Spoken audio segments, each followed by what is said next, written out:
de la sangre de Cristo del otro lado de la muerte. Basándonos, no quiero usar ningún pasaje porque no vamos a hablar de un solo pasaje, basándonos en que hay la figura, está la figura antiguo testamentaria de tal vez menos volumen, se rociaba con la sangre en el tabernáculo, se rociaba y en el templo todo utensilio a usar. Pero noten ustedes que era rociado de la sangre, no era sangre derramada salvadora, porque eso ya eran utensilios, diríamos, salvos, apartados para Dios. Entonces estamos hablando de utensilios para usarlos. Pero claro, como vamos a hablar del más allá, del siglo venidero, ¿cómo van a ser usados esos vasos allá? Pues es obvio que si hay rociamientos del otro lado de la muerte es porque hay algo más grande del otro lado, o a lo menos algo que tiene que ver con este siglo. Entonces, por ejemplo, se rociaba 7 veces antes del velo y se rociaba 7 veces del otro lado del velo. Gracias, hermano. Del otro lado del velo. Entonces, quiere decir que, gloria a Dios, quiere decir que si nosotros somos tabernáculo, en figura, pues, el cuerpo, el alma, el espíritu, ahí están los 3 compartimientos del tabernáculo, ¿cómo nos va a usar el Señor? Pero vamos a hablar no de la figura, sino apliquémoslo. Entonces, el Éxodo, por ejemplo, no estaba salvando hebreos, porque los hebreos eran ya de Dios, en el sentido figurado, ya era pueblo de Dios. Entonces lo que iba a hacer el Éxodo era escapar de las garras de Faraón a un pueblo de Dios, pero esclavo.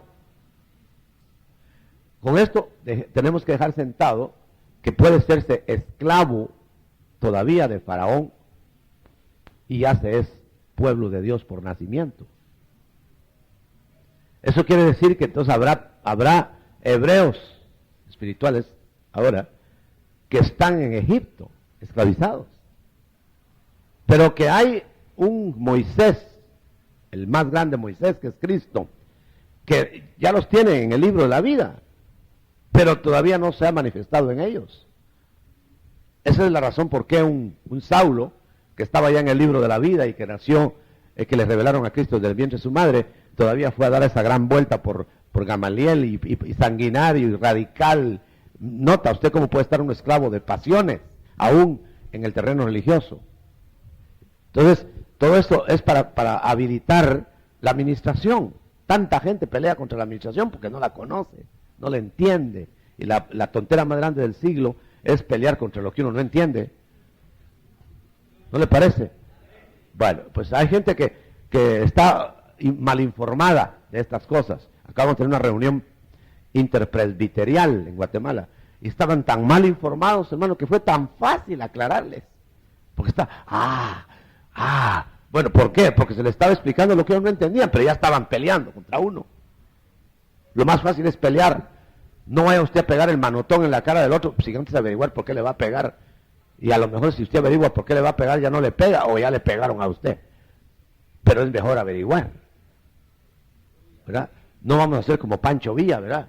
Cuando le llegan a decir, ahí tenemos un montón de prisioneros, los vamos a juzgar. ¿Qué juzgar? Ajusílenlos primero y después los juzgamos.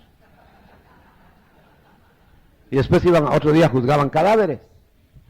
Bueno, no hagamos eso. Bueno, entonces está la hora del... Bueno, los 7 rociamientos de la sangre de Cristo antes del velo es como el rociamiento de la sangre del Cordero Pascual en el Éxodo, después de que lo degollaban, el Cordero. Entonces, el degollamiento del Cordero es la sangre derramada, es la sangre que salva.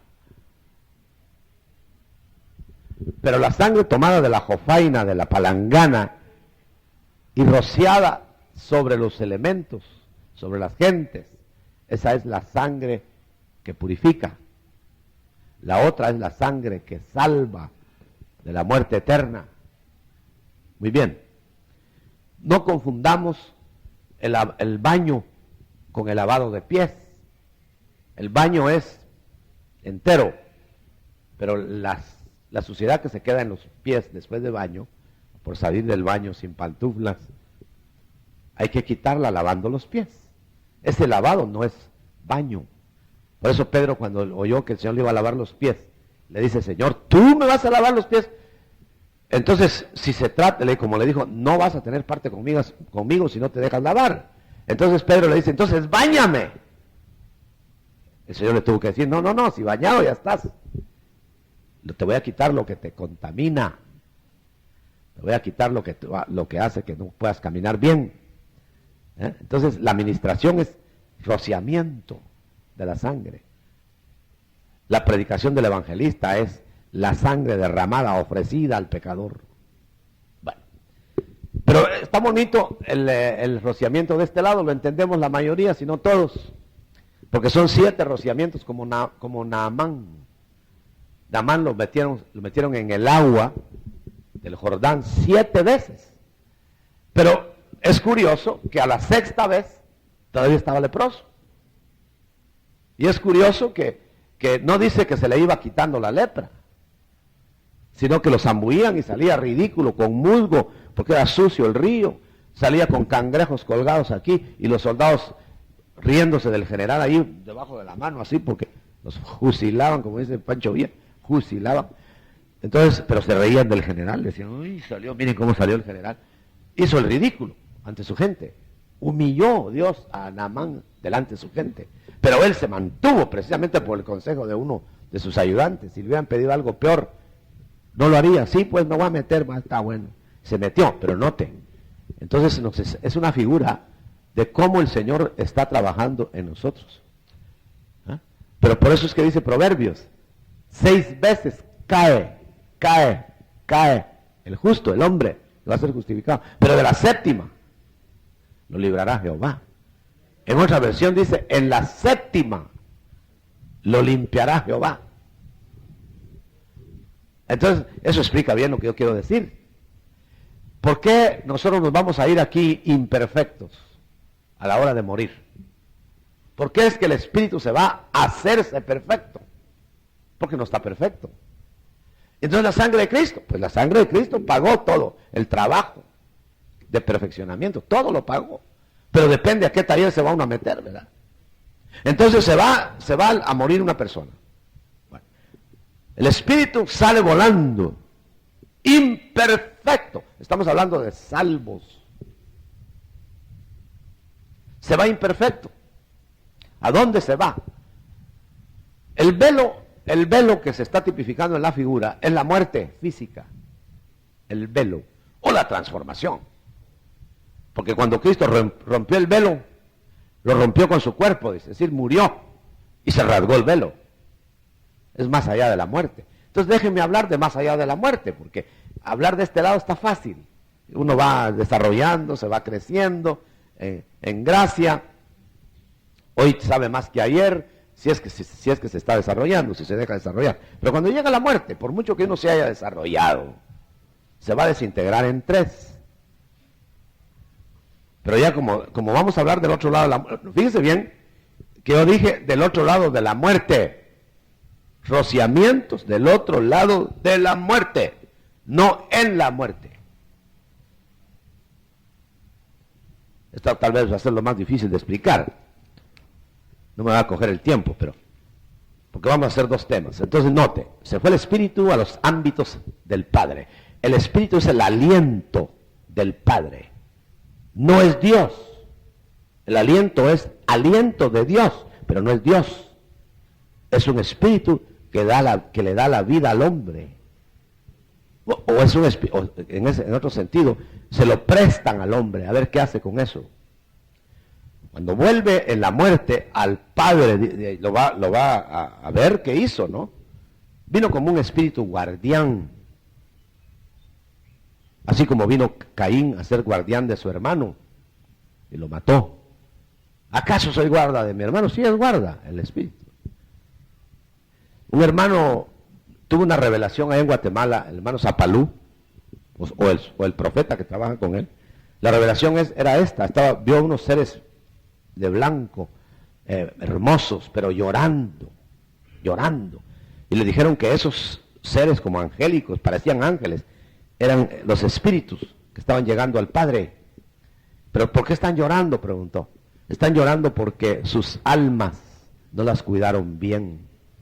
Las almas en donde los mandaron a custodiar y que estaban por juzgar las almas, pero como aquellos soldados guardianes que les ponen un prisionero y ¿qué pasa si se les va el prisionero? Pues a ellos les cae el juicio.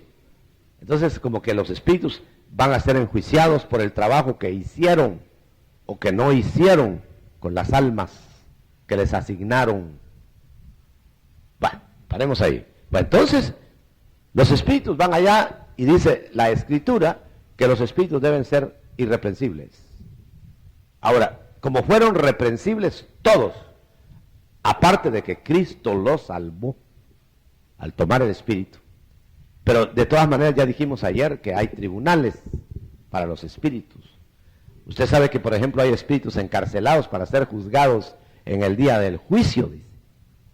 Esos espíritus van a ser juzgados y probablemente condenados y otros no exculpados, pero según la condena que tengan. Entonces, pero puede ser que esos sean de otras estirpes.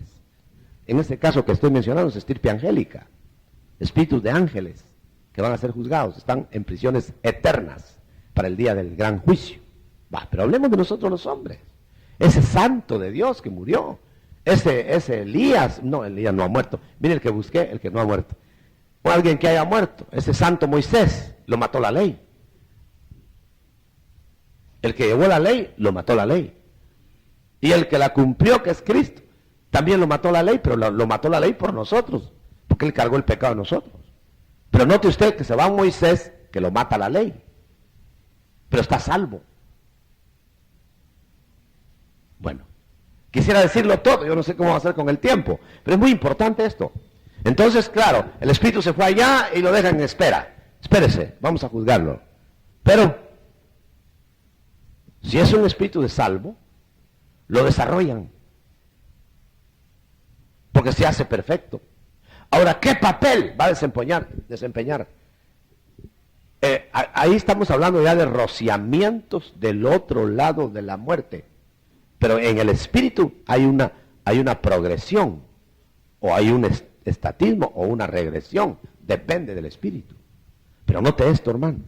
Este espíritu no está en el Seol. Este espíritu no está en el Hades. El espíritu está en las esferas divinas. Por eso Pablo podía decir, ausente del cuerpo, presente con el Señor, pero su espíritu. Y eso lo confunden muchos diciendo que ya nos vamos directo al cielo desde aquí. Yo le voy a probar a usted que no es cierto eso. No nos vamos directo al cielo. Ni el más santo. Elías era un hombre santo, hermano. Y está en alguna esfera que no entró al cielo. Y está inclusive vivo. Tiene sangre entonces. Ese no puede entrar al cielo así. Está en alguna esfera. Y a veces que hay lugares intermedios, ¿no? Pasajes, vía aérea, pero con escalas. Por eso fue que el Señor le dijo al ladrón, hoy estarás conmigo, pero en el paraíso. En el reino todavía no. Vamos a tratarte, ¿no? Bueno, pero vamos a ver el alma del creyente que ha sido rociada antes del velo. Pero ahora se murió físicamente el creyente ese, y su alma se fue al Seol. Pero ¿a qué lugar? Si era un creyente en Cristo que fue salvado por la sangre, se va al paraíso. Ahí está descansando. O a menos que no haya pagado sus cuentas. Está ahí, en el Seol, pero en la sección de remordimientos, en la sección de tormentos del alma. No vamos a discutir aquí, hermano, no sé qué opinión tiene usted, pero el rico de la enseñanza del Señor, que no fue parábola, estaba llamándose hijo de Abraham, y Abraham llamando padre a Abraham, y Abraham llamándole hijo, pero está en un lugar de tormento. ¿Será salvo ese o no será salvo? Yo tengo mi propia opinión, usted puede hacer alguna opinión, tal vez a la hora de las preguntas. Pero fíjese bien, el alma entonces está atormentada o en descanso según haya pagado o no las facturas en la tierra de los pecados cometidos cuando ya conocía a Cristo. No de los pecados que cometió antes de conocer a Cristo. Porque las cuentas no se las hacen a Israel en Egipto, se las hacen afuera, en el desierto y en Canaán. Ahí los prueban Dios. Allá los vapuleaba el diablo faraónico. Ojalá me esté explicando, hermano. Si usted no me dice amén, yo no sé si está dormido con los ojos abiertos o los cerró de una vez, ¿verdad? Bueno, entonces note eso. Oh, usted le pide amén a su iglesia, sí, sí. ¿Y usted por qué no lo suelta, hermano? Bueno, ahora vamos a ver. Entonces, el alma ahí, ¿qué está haciendo? Esperando que la reprogramen cuando salga del Seol. Los rociamientos se suspenden en la muerte. No hay rociamientos en la muerte, porque no van a haber galardones, ni van a haber purificaciones, sino habría un purgatorio. Ahora, veamos el cuerpo. Es fácil. ¿A dónde se fue el cuerpo? Al cementerio, o a la tierra, pues. Pero ese cuerpo sí está muerto, desconectado. Ese sí no, ni piensa, ni mira, ni nada. Ni tiene remordimientos, ni nada, porque su alma está en el Seol. Bueno, ahí están ya. Ahora, entonces, ¿cuándo empiezan los rociamientos? Del otro lado de la muerte. Empiezan cuando el Señor va a rehabilitar a esos personajes con la resurrección. Entonces, vamos a ver, se fueron con 6 zambuidas. Todavía hay ahí carga. Pero entonces viene el Señor, como Él ofreció y prometió borrar el pecado.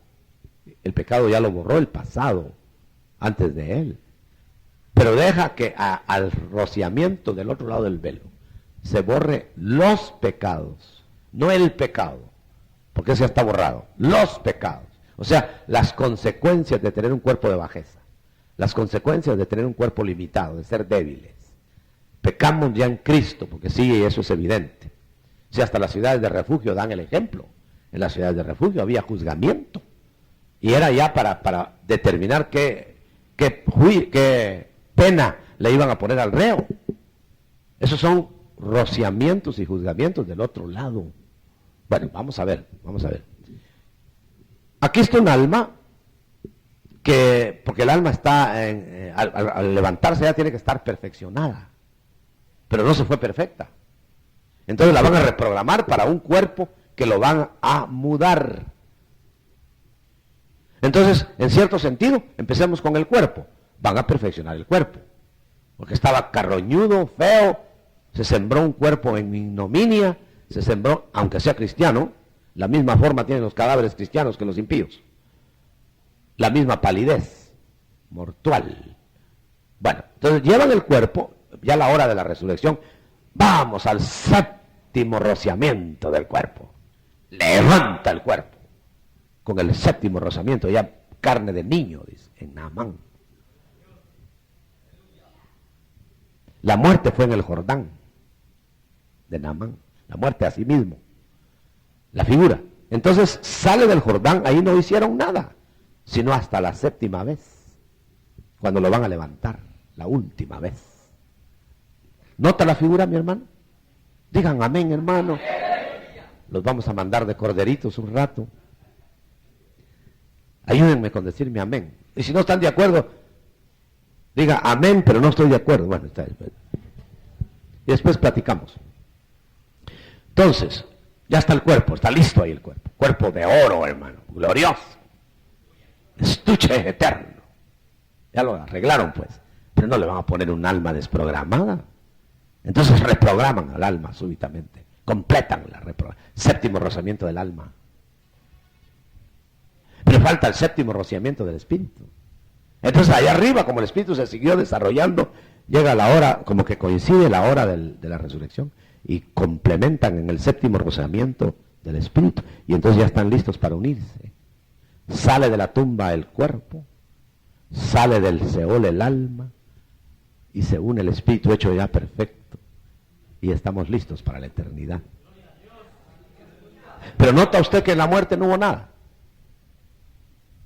Fue a la resurrección. Cristo estaba en sábado de reposo. No hay nada que hacer en el sábado de reposo. Resucitó domingo. Ahí se arregló rápido todo. Entonces reintegró el cuerpo. No dejaste mi alma en el Seol, ni mi cuerpo en el sepulcro. Y el espíritu estaba encomendado al Padre. No, hermanos, si esto está completo. Y entonces salen y ya está. Pero oiga, ¿qué hacen mientras los espíritus separados del cuerpo? ¿Y qué hacen las almas separadas del cuerpo? Y no les digo qué hace el cuerpo, porque el cuerpo está inerte, desintegrándose. Pero miremos estos dos, ¿qué hacen? El espíritu puede visitar con su estuche espiritual a los vivos. Esto está fuerte, ¿verdad? Porque ¿de qué otra manera me explica usted? Tenemos en el monte de Sión comunión con los espíritus hechos ya perfectos. Hebreos 12, 24 me parece. Quiere decir que un Samuel que vino de por allá a hablar con Saúl es un espíritu hecho ya perfecto, con su estuche espiritual, porque su cuerpo debe haber estado en el sepulcro, y habló con Saúl de este lado. ¿Cómo se explica los espíritus hechos ya perfectos presentados en la transfiguración? Están platicando con hombres de carne y hueso como Pedro, y son espíritus hechos ya perfectos, y tienen forma porque se les reconoce. Ese es el cuerpo espiritual. Pero ¿qué pasa, hermano, cuando en el lugar intermedio se ven dos almas en distintos lugares? ¿Y qué pasa cuando le ve dedo un alma a la otra? Y le ve uno lengua al otro, y si la lengua está en el sepulcro, desecha. Y el dedo está en el sepulcro. Entonces, ¿qué dedo y qué lengua se están mirando? ¿Y de qué agua están hablando? ¿Y de qué llamas están hablando? Están hablando de algo que tiene que ver con el cuerpo del alma. Por eso dijeron de Pedro, pensando que le habían dado muerte en la cárcel, cuando habló y tocó la puerta a la iglesia que estaba orando, de su ángel. Sabían que había algo que se parecía a Pedro, adentro de Pedro, y que cuando se muere uno sale. ¿Saldrán a visitar las almas? ¿No sacarán de ahí almas en pena? No me voy a entender mal, yo no traigo nada nuevo fuera de la Escritura, fuera de la Biblia. Lástima, un retiro no nos da tiempo de ver cada versículo, pero todo esto yo lo podría mostrar con versículos. Lo vamos a ir editando en literatura posterior. Muy bien, ahora ya ve usted pues cómo las almas, mire, es tan interesante esto, que del otro lado del velo, o sea, del otro lado de la muerte, o en la muerte, suceden cosas extrañas. Las almas de los muertos, de los muertos en el Seol, se preocupan del mundo que dejaron. Yo le llamaba a esto, los muertos están más preocupados de nosotros que nosotros de ellos. Allá de vez en cuando se acaba de morir un pariente de uno, ¿y dónde estará? Después ya ni se acuerda uno que tuvo pariente cuando ya está. Pero ellos están preocupados, fíjese, hermano. Usted vea la conversación del rico. Hay 5 hermanos que tengo en la tierra. Nunca nos hablaron tan determinantemente. Y yo vine a parar aquí porque no hubo ningún predicador ni en San Pedro Sula ni en Guatemala que llegara. ¿Por qué no, Padre Abraham? ¿Por qué no envías uno que vaya de aquí? Porque a los vivos nadie les cree, son muy mentirosos. Que vaya un muerto que tal vez ya se compuso aquí y que les vaya a hablar, pero que los prevenga seriamente a mis hermanos, porque no atienden, solo chistes son. Hacen chiste y mofa de lo que es serio. Y mire a dónde vine a parar yo aquí, Padre Abraham. Y Abraham le dijo, no van a ir, allá tienen la palabra, allá tienen el aviso a tiempo, pero porque no creen a los milagros, ni a los milagros creen. Porque después se levantó Cristo de la tumba, ¿acaso le creyeron? O a saber si creyeron los hermanos del rico. Pero lo que les señalo es la preocupación de los muertos en su alma, no en el cuerpo está el cementerio, en su alma, preocupados de sus hijos, de sus parientes, de sus hermanos, de lo que hacían, de lo que les enseñaron. Remordimiento de padres que nunca le enseñaron la vida a los hijos. Vaya, cuando ya se unen espíritu, alma y cuerpo en la resurrección, se levantan y va bien el resto, que lo cual no vamos a hablar, pero con el séptimo rociamiento se acabó el pecado. Ahí es donde van a entrar a un mundo donde nunca más habrá pecado, ni injusticia, ni nada. Tenemos que recordar a los niños. En el libro de Job, capítulo 3, dice que hay un lugar donde las almas de los niños, los espíritus de los niños se hacen perfectos. No, hay alguna religión que le puso nombre, pero no quiero yo poner nombre porque la Biblia no lo dice. Pero en el libro de Job dice, ¿cómo no me morí yo de aborto, como aborto? Dice. O sea que hasta los abortos llevan vida que controlarse después. Y el Señor en su misericordia va a rociar todo eso. Ahora bien, miren la importancia del rociamiento. Pero el séptimo es el que compone todo. ¿Por qué queremos nosotros encontrar gente perfecta ahora si no lleva ni 3 rociamientos, no acepta ni el primero? Y uno somos duros con la gente. Pero si hermanos, si hay distintas estaturas, hasta en lo físico, ¿no? Entonces, queremos a veces nosotros en esta vida, por no ser rociados, por no dejarnos rociar. Y la cita es primera de Pedro 1:2. Queremos que nuestra esposa sea pastora.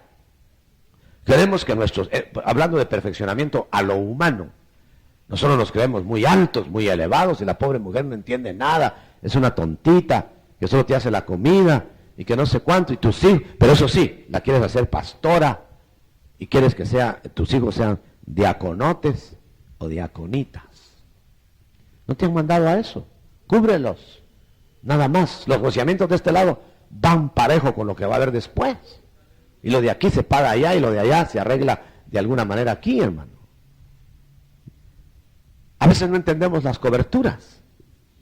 Le voy a contar eso porque veníamos comentándolo en el camino. Cómo los padres cristianos cubren a sus hijos aunque no los salven, porque no pueden salvarlos. Yo soy producto de una cobertura de padres cristianos, yo no era nada, pero mis padres me cuidaron tanto, me cubrieron tanto, que yo les tenía más temor a ellos que a Dios. Estaba errado yo, ¿verdad? Pero esa cobertura de los padres que me seguían y me aparecían por todos lados, controlándome que no fuera a pecar, y yo no les podía ni jugar la vuelta. Después entré en un hábito de que era tal el respeto, que como yo no creía en Dios, pero creía en unos padres que me estaban cubriendo. Lo que vale cubrir a los hijos, hermano. Fíjese que Job cubre a los hijos, y cuando ya no los cubrió orando por ellos, murieron. La necesidad entonces de esto. Pero hablando de los rociamientos, el rociamiento acá, hasta 6. A la muerte, esperan que se reintegren y viene el rociamiento número 7. Pero hay de alguna manera procesos en el espíritu de 7 rociamientos. El espíritu parece que es el más grande de los 3. Porque usted sabe que se rociaba en el tabernáculo 7 veces del otro lado del velo. O sea, 7 y 7, ¿cuánto es? ¿Cuántos? 14, ¿verdad? Pero hay otras cuentas que no conocemos, son 21. ¿Se acuerda usted que, por ejemplo, Jacob, cuando llega a la hacienda de Labán, me quedan solo unos cuantos minutos, 4 minutos, cuando se llega a la hacienda de Labán, su tío, 7 años por una adquisición, más 7 años por otra adquisición. ¿Cuántos son? Y 6 por la otra adquisición. ¿Cuánto sale? Falta 1, ¿eh? Cristo hace eso. Si no hubiera el 21, se perdería todo. Pero el examen de las 3 adquisiciones representa lo que estamos hablando ahora. Por ejemplo, Raquel era una adquisición de 7. Lea era otra adquisición de 7. Las ovejas era otra adquisición de 6. Aquí era terreno, cuerpo. Pero después viene el 1, que complementa todo, para que sean 21, en el descanso del reino mesiánico. Note algo, pero no, solo voy a terminar diciendo los 3 exámenes, porque un rociamiento tiene exámenes. El primer examen fue a Lea. Lea pasó el examen y llegó a Belén, íntegra. La mujer despreciada, que después era prolífera, era la mejor.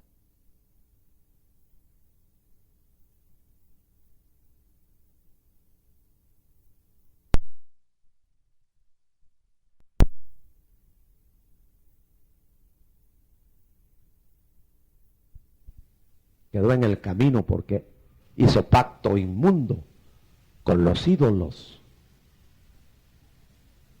Y entonces escondió los ídolos y no fue capturada por los hombres.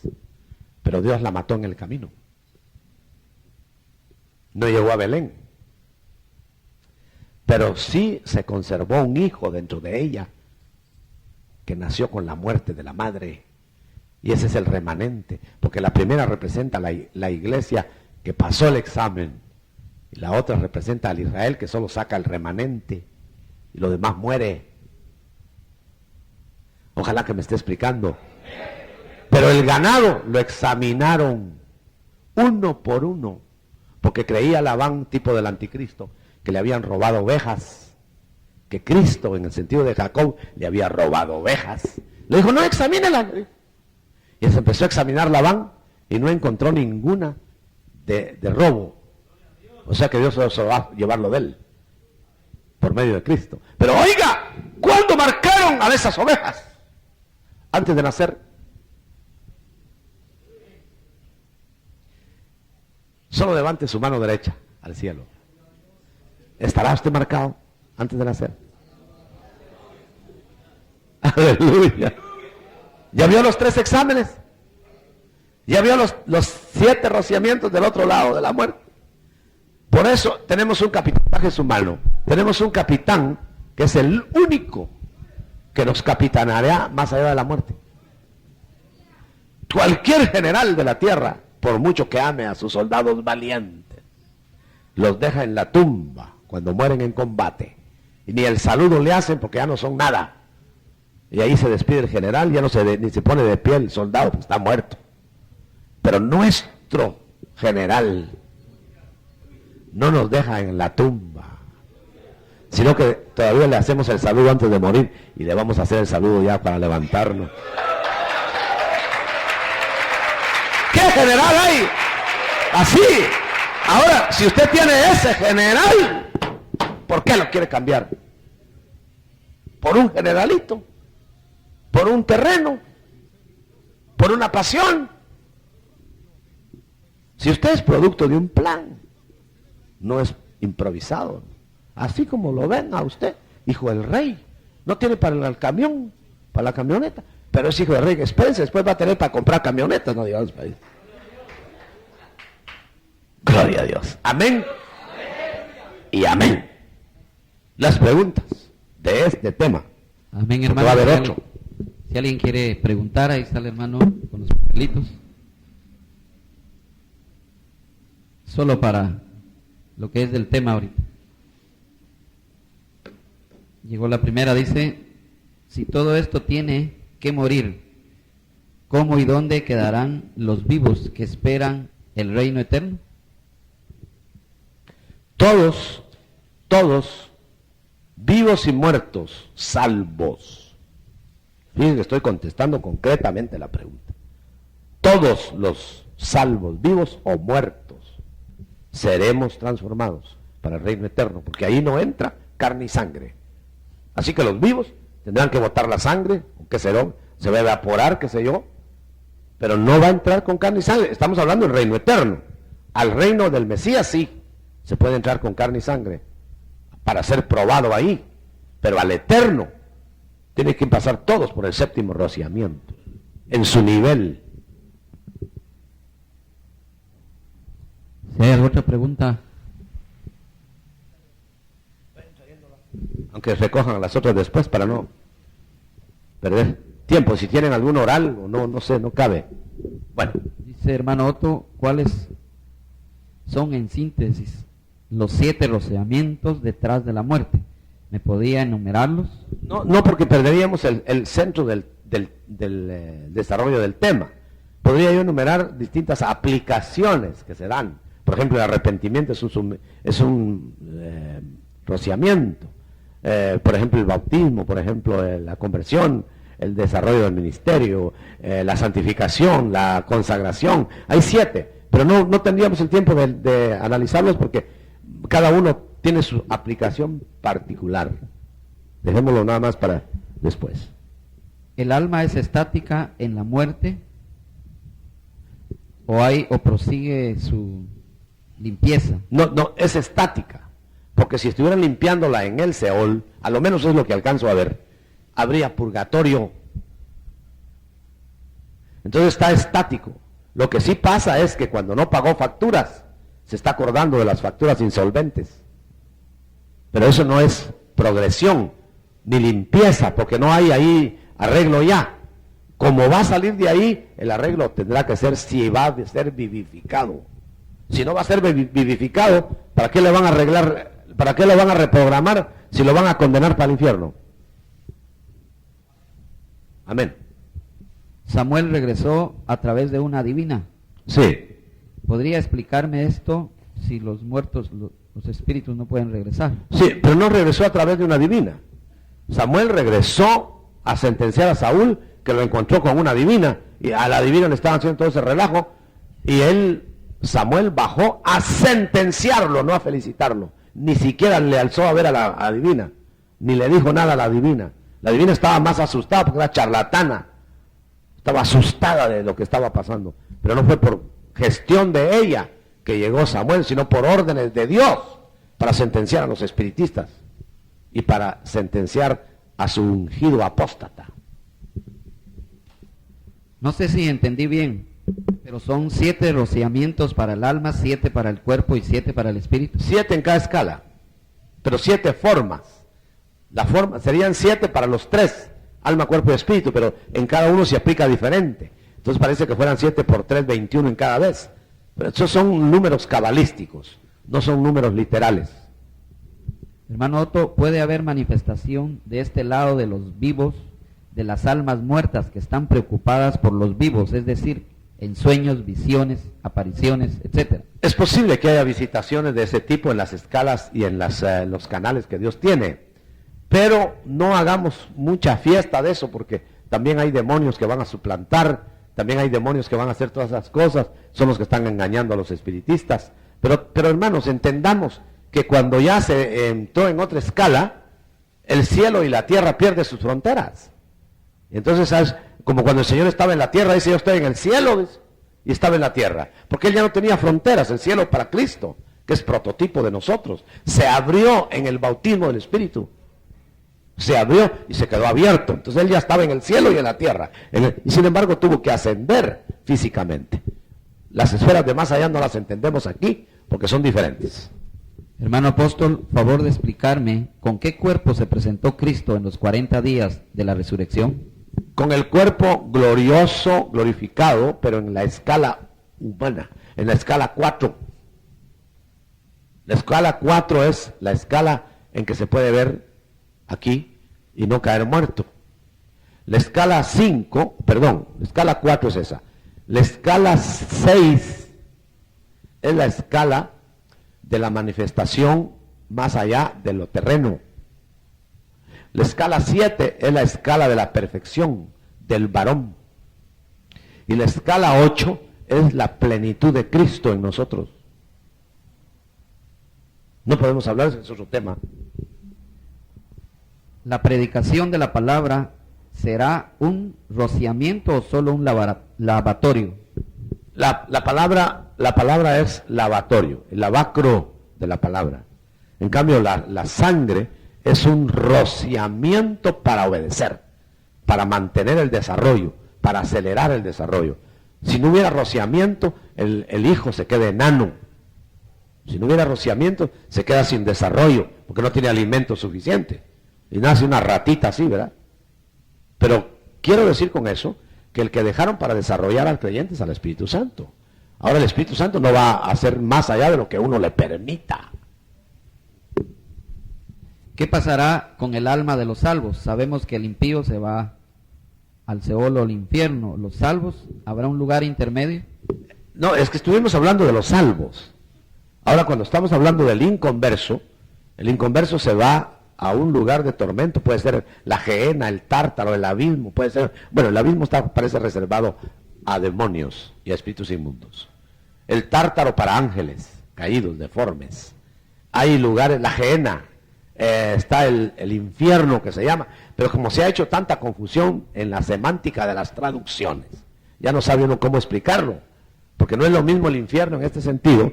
Yo le llamaría al Seol infierno temporal, pero no coincide de todos modos, porque en el Seol, en el Seol no hay cuerpos, y en el infierno eterno, o sea el lago de fuego, van a haber cuerpos y almas. ¿El misterio de la agonía será parte de los 7 rociamientos? Sí, hay algunos que los van a rociar por montones a la hora de la agonía, sí, porque para que vea usted que inclusive las agonías largas, siempre que sean el convertido, ¿no?, son misericordia, porque le están dando tiempo. Arregla las maletas, arregla, mira, esa maleta está, arregla, y después se lo llevan. Los hermanos que no son bautizados, si el bautismo es parte de los 7 rociamientos, ¿qué pasará con ellos? En la eternidad va a estar bautizado, no me pregunte cómo. En la eternidad, si va a entrar a la eternidad, va a estar bautizado. Bueno, le voy a decir algo, un sueño de un hijo de un pastor.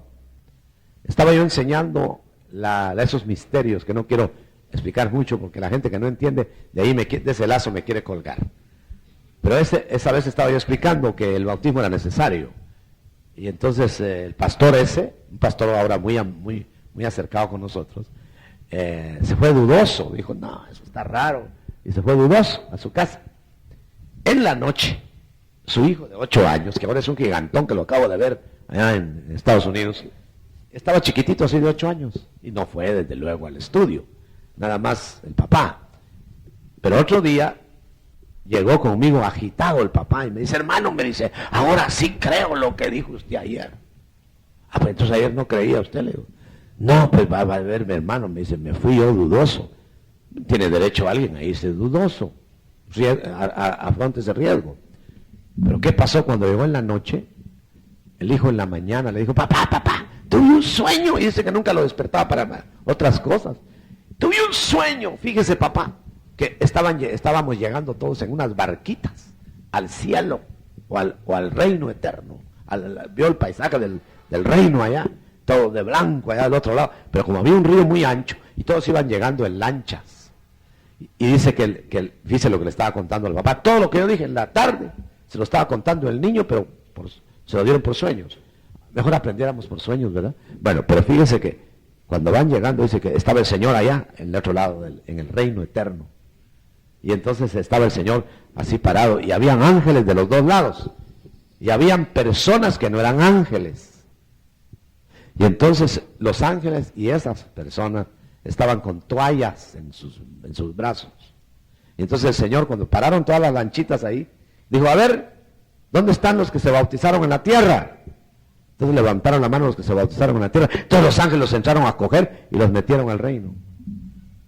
Pero los que se quedaron en las barquitas, le dijeron, ¿y ustedes por qué no se bautizaron? Entonces empezaron a analizar por qué.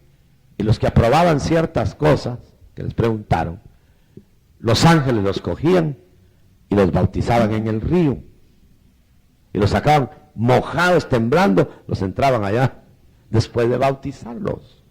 Pero los otros que estaban ahí eran parientes de los que venían, que ya estaban allá. O no, que no estaban allá, porque la ciudad estaba atrás, estaban aquí. O sea, que estaban con cuerpo todavía, no estaban en la gloria. Entonces, ellos fueron bautizados por los que estaban en las lanchas,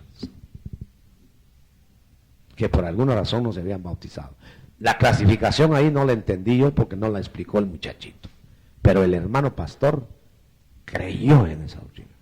La doctrina es que nadie va a eludir lo que dice Marcos: el que creyere y fuere bautizado será salvo. Y uno pregunta, ¿y los que no se bautizaron? Y uno pregunta, ¿y el ladrón en la cruz a dónde se fue? Se fue al paraíso sin bautismo, sí, pero al paraíso, no al cielo, no a la gloria. Aleluya. Bueno, déjeme que lo diga hasta ahí nada más. Hermano Otto, deduzca usted. ¿El derramamiento de sangre es igual que el rociamiento de sangre? No, no. El derramamiento de la sangre era la sangre en los dinteles de las puertas del Éxodo.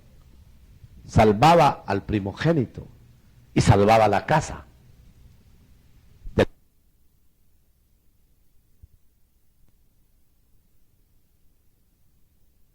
A hacer cobertura si no se salían de la casa antes del amanecer. ¿Qué hubiera pasado? No hay dato de que alguien se haya salido. Pero óigame bien, ¿por qué dieron esa orden? Porque se podía salir. Entonces, ¿qué le hubiera pasado al que se hubiera salido? Al que se hubiera salido, lo destruyen afuera. Ahora, usted deduzca si se puede perder en el reino la salvación o no. En el reino. Con los rociamientos antes del velo se alcanza la estatura del varón perfecto, y con los rociamientos después del velo se alcanza la plenitud de Cristo. Así es. Número 4 es tierra, no alcanza todavía.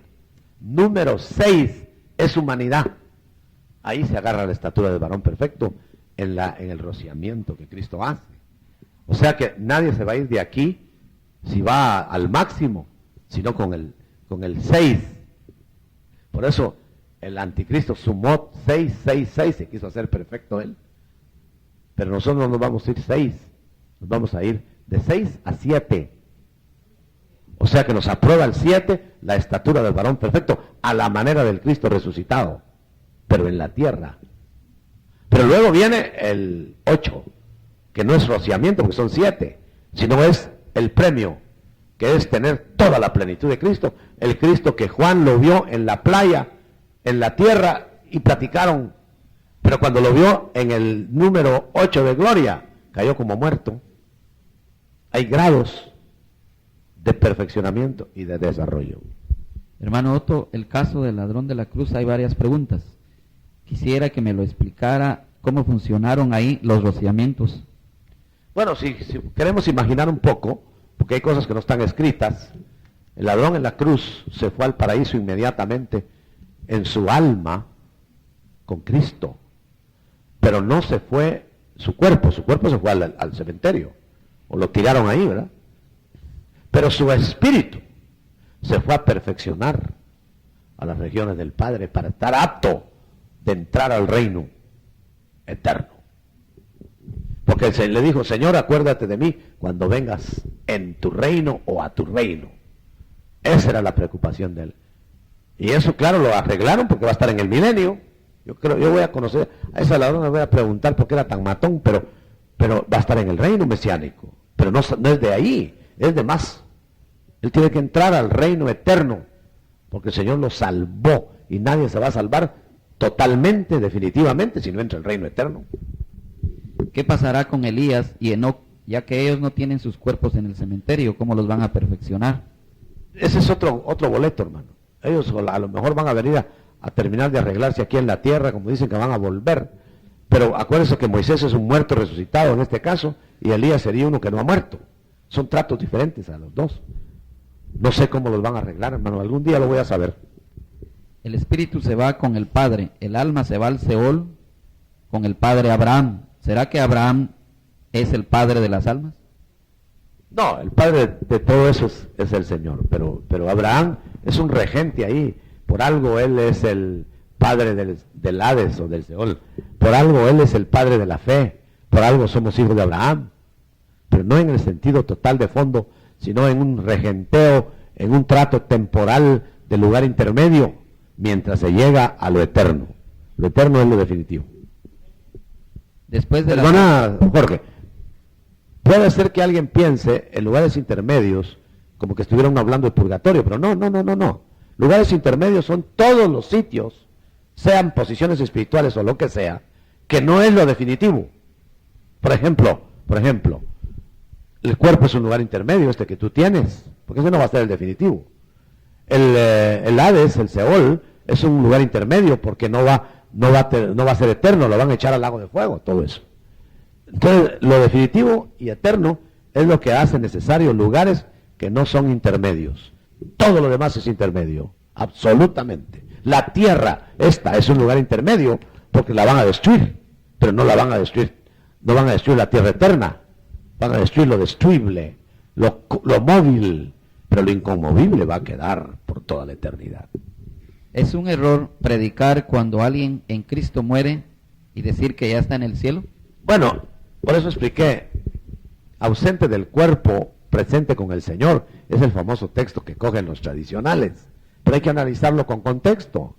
Es cierto, ausente del cuerpo el espíritu, presente con el Señor, está en las esferas de Dios. Pero si vamos al alma, sería ausente del cuerpo, presente en los ámbitos del paraíso o del tormento, que no es el cielo ni el infierno. Y si se fue chiquito antes de tener uso de razón, se va a otro lugar, que tampoco es el cielo ni es la tierra. Después de la séptima zambullida, Naamán salió transformado. Después de nuestra séptima zambullida, ¿seremos transformados aquí o del otro lado del velo? La séptima zambullida es del otro lado de la muerte, porque es para entrar a la eternidad.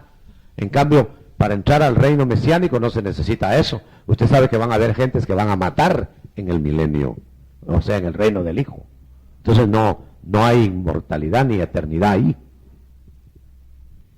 ¿Los lugares intermedios son estáticos o hay limpieza, hay perfeccionamiento en ellos, del espíritu, del alma y del cuerpo? Como ya explicamos, tratamos de explicar todo eso, sería volver a empezar la plática entera. Lo que estoy tratando de decir es la percepción del espíritu, que no está en los ámbitos de la muerte, sino en los ámbitos de la restauración total en las esferas divinas del Padre. En lo demás hay estatismo, porque si no, esperemos la muerte para que ahí nos arreglen, que al fin y al cabo creemos que ni sensibilidad vamos a tener ahí. Pero usted debe saber que en cuanto a alma, el alma siente lo que el cuerpo siente, tiene mejor memoria. Si la memoria viene de ahí, los ojos del alma son los que hacen ver a la cámara esta que tenemos en cada cuenca. El ojo no mira, solo envía imágenes. El que mira es el cuerpo del alma y el espíritu. ¿Los niños tendrán que cruzar los rociamientos y los abortos también, o hay algún lugar específico para ellos? Hay un lugar específico, según Job, en que no hay sufrimiento ni hay nada, sino una restauración. No les sé el nombre porque no tiene nombre en la Biblia. Ahí en ese lugar dice, no hay jefes, no hay capataces, no hay reyes despóticos. En ese lugar dice, todo es paz y tranquilidad. ¿Cómo no me morí yo ahí? Dice Job. En vez de estar pasando todo aquello. No, era cuando no entendía lo que Dios estaba haciendo en su vida. El bautismo en agua, el lavatorio de pies y la Santa Cena son rociamientos del alma o del cuerpo. Lavatorios del cuerpo son baños en Amatitlán o en el sauna o donde sea. Solo quita la mugre. Pero los lavatorios que se están hablando aquí son lavatorios más del alma. Es que mire, hermano, todo el problema está en el alma, no en el músculo. No en la carne. Por eso los pecados del alma son los responsables de los pecados del cuerpo. Por eso es más grave el alma. No quererse reprogramar en el alma. Es más grave que un pecado, que un acto de pecado del cuerpo. Porque está el motor siempre funcionando, si no, no lo cancela en el espíritu. Por eso es tremendo, hermano. Clasifiquemos 3 pecados. ¿Cuáles son los pecados del cuerpo? Usted sabe que hay pecados del cuerpo. Pecados del cuerpo son aquellos que dañan el estuche corporal. Porque actuaron. Por ejemplo, una persona que se mete a hacer barrabasadas por ahí y le cae el SIDA, no le cae en el alma, le cae en el cuerpo. ¿Cuáles son los pecados del alma entonces? Aquellos que se fraguaron en el alma, pero que no los ejecutó el cuerpo. Pero son pecados. Por eso el nuevo pacto pena la intención, no solo el hecho. ¿Y cuáles son los pecados del Espíritu? Los pecados del Espíritu son cortar la comunión o hacer algo, rebelión, por ejemplo, contra Dios. Por eso son los más graves. Los muertos en Cristo van a ser rociados, y los que no van a ver muerte también serán rociados. Todo será tratado en un séptimo rociamiento. Ahora, puede ser que los rociamientos parezcan haberse hecho unos en paquete rápido. Por ejemplo, de esos vivos, de algo les tendrían que haber rociado, pero como que de repente ya están transformados. Pero hubo proceso. Lo que pasa es que a veces los procesos son acelerados. Ejemplo, ¿cuánto tardó? Y yo quiero que usted note, capítulo 10 de Hechos. ¿Cuánto tardó el centurión Cornelio entre creer, entre arrepentirse, creer y ser bautizado en el Espíritu Santo? ¿Usted ha leído el pasaje? Parece que fue en un acto todo. Pero si usted lo analiza a fondo, usted ve que ya estaba el Espíritu trabajando en él para ir a donde estaba Pedro. Usted ve que luego después oyó las palabras que Pedro le decía y creyó. Él está separado. Y luego dice que no había terminado de hablar Pedro cuando cayó el Espíritu Santo sobre él. En un paquete, hermano, más rápido que los discípulos de Cristo, que los apóstoles. Los apóstoles tardaron 10 días en ser bautizados. Y Cornelio unos segundos. Entonces, no miremos los tiempos, pero veamos que nadie entrará a la gloria eterna sin el séptimo rociamiento. Hermano Otto, disculpe, aquí está el texto que estaba mencionando de Job. Gracias, dilo. Y marca 2 lugares. Uno para los niños que nacen y mueren. ¿Quieres dar la cita? Y otro para los abortos. ¿Quieres dar la cita antes para que los hermanos la tengan? Sí. Es Job, capítulo 3, versículo 11. Sí, ese es el que ellos al 19. Dice, ¿por qué no morí yo al nacer o expiré al salir del vientre? ¿Por qué me recibieron las rodillas y por qué los pechos que me dieron de mamar? Porque ahora yo ya sería tranquilo. Oigan eso.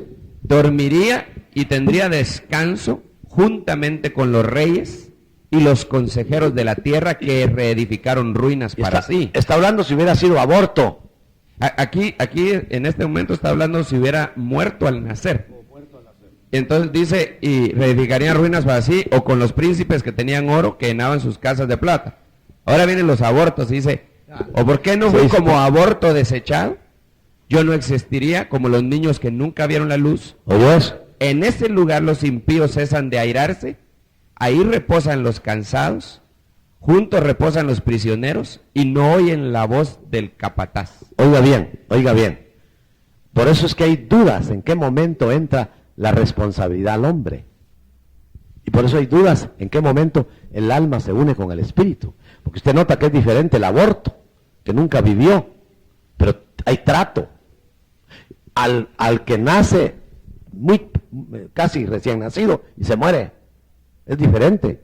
Pero el trato de todas maneras tiene que ver con algo que no hizo voluntad, no ejerció voluntad en la tierra, pero saber qué voluntad hubo antes. Entonces note usted esto. Muchos, aunque no pecaron, Romanos creo que lo dice, aunque no pecaron como Adán, es decir, voluntariamente, sin embargo se mueren, dice, en la tierra. Yo nunca había entendido ese texto. La respuesta es, esos son los niños. Nunca pecaron como Adán, porque no pudieron usar la voluntad, y sin embargo se mueren. Esas son las consecuencias ancestrales de los cuerpos limitados. Hermano apóstol, el ser humano está compuesto... Perdona, usted ve a un niñito que está en agonía, hermano, recién nacido, sufriendo ahí, ¿qué ha hecho? Usted ve a un niñito ahí, yo como médico vi montones de niños, que me daba lástima ver cómo se iban de la tierra, decía yo, ¿quién tendrá la culpa de esto? Y tal vez hijos de cristianos. Por eso le digo que venimos con facturas bajo el brazo. Hermano apóstol, el ser humano está compuesto de 3 partes, espíritu, alma y cuerpo. ¿Es posible que se salve una sola parte y se pierdan otras 2 o viceversa? ¿O se salven 2? ¿Podría explicarme? No, hermano, yo creo que la salvación o es integral o no hay. 3, 3. Pero si van 2, no entran a la eternidad. Si en la eternidad no va a haber nada incompleto. O sea que para mí la salvación, no sé cómo explicarla, pero la salvación es integral. No se puede salvar el cuerpo y perderse el alma o el espíritu. Precisamente la reintegración es haber aprobado ese examen.